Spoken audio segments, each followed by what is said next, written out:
Pagi Ibu. Pagi. Terima kasih atas kesempatan dan waktu yang sudah Ibu beri kami dari mahasiswa baru UNINET jurusan olahraga prodi PJKL. Di sini kami ada tugas observasi tentang materi sepak bola dari dosen pengampu keterampilan dasar sepak bola Pak Reza.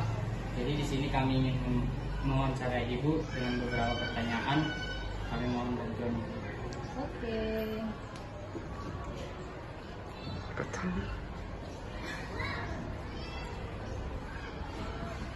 Nah, jadi pertama Bu, tentang materi sepak bola ini di sekolah UPT 29 Negeri Medan ini, bagaimana Ibu mempersiapkan pelaksanaan pembelajaran di bagian materi bola besar, kalau nggak sepak bola atau futsal mengenai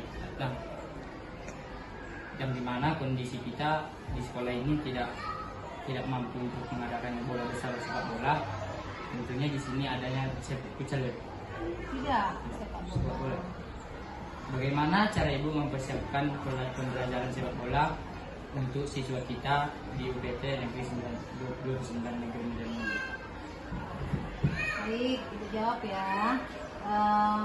Permainan sepak bola itu kan namanya pembelajaran pertama. Pembelajaran pertama kita materinya ada permainan bola besar. Nah, permainan bola besar itu ada 3 yang dikupas atau dipelajari. Nah, ada permainan bola voli, bola basket, dan sepak bola. Nah, kalian kan tadi bertanya antara sepak bola dan futsal, tapi di dalam pembelajaran di kurikulum itu sepak bola. Nah, kalau sepak bola seharusnya memang pembelajarannya mengikuti apa yang sudah diatur dari kurikulum. Tetapi kita juga kebetulan Ibu mengajar di kelas 9. Ya, untuk biasanya di kelas 9 itu lanjutan, bukan dasar. Kalau dasar itu di kelas 7. Nah, pembelajarannya kita buat seperti tendangan ataupun nahan bola, bagian-bagian kaki dalam perkenaan bola. Tetapi di sepak bola ini kalau kita lihat dengan lapangan kita, itu kan lapangannya kurang cocok dengan peraturan yang ada. Nah, untuk SMP biasanya itu alat dan juga fasilitasnya dikombinasikan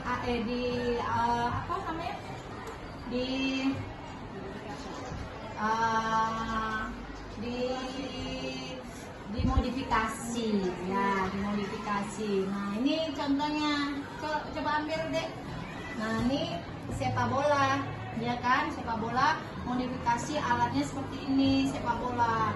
Nah, ini yang kita harus terapkan. Kalau misalnya dia dari kulit, dia pasti harusnya dengan jarak tertentu. Tetapi kalau seperti ini, dia dengan umur siswa yang masih SMP, kita modifikasilah alatnya. Nah, ini juga bantuan dari dinas.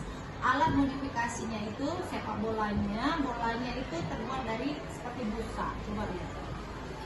Ya, beda kan dengan aslinya, ini modifikasi. Nah, ukurannya, jaraknya, juga bagaimana teknik-tekniknya. Yang penting pada dasarnya siswa itu harus tahu gerak dasar. Kemudian siswa itu mengetahui bagaimana pembelajaran seperti tendangan, perkenaan kaki pada bola. Nah, seperti itu. Oke deh, lanjut. Baik Bu, dengan pembelajaran yang dimodifikasi ini, apakah ada tantangan atau kendala tersendiri di siswa atau ibu sendiri dalam mengajarkan materi sepak bola ini untuk siswa?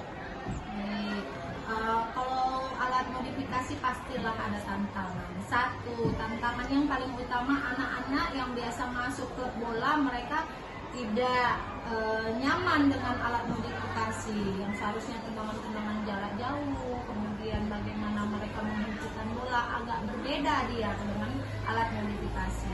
Nah, untuk guru pastinya kita menyiapkan alat modifikasi. Alatnya ya terbuat dari seperti ini. Contoh misalnya tidak ada yang seperti ini, bisa juga coba ambil di kamar mandi itu Bang. Ada juga yang kita berdayakan dengan bola-bola yang modifikasi, termasuk seperti dari apa nih bentuknya, dari plastik. Nah, alatnya dari plastik yang bisa digunakan atau didapat gampang gitu. Misalnya dari beli di warung atau di mana aja, ini seperti ini. Nah, cuman kita kan gerak dasarnya anak-anak itu saja peserta didik kita. Misalnya perkenaan bola, jadi tidak memakai alat yang terbuat dari kulit gitu. Satu mungkin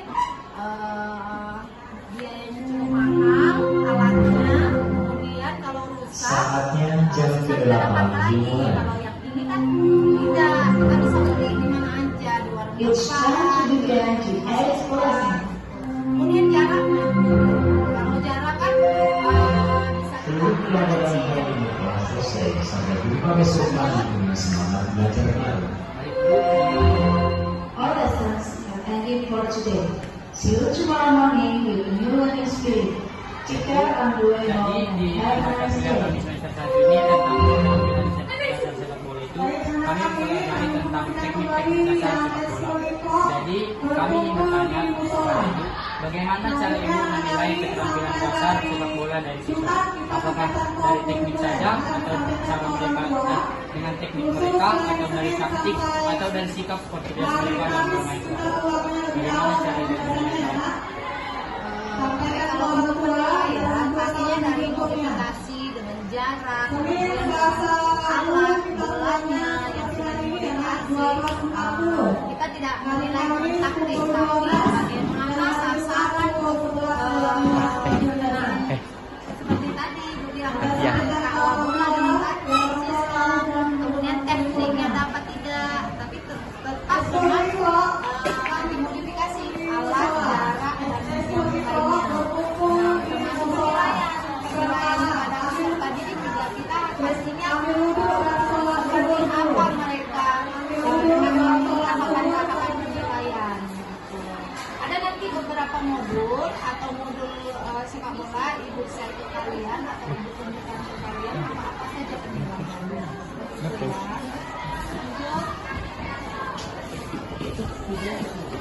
Baik Bu, di kendala baik cara Ibu menangani akan ada ini kurang memahami dalam bermain sepak bola. Bagaimana cara Ibu setidaknya menanggulangi agar dia bisa memahami teknik itu sebisa dia, tidak harus lihai tapi sebenarnya dia bisa bermain sepak bola.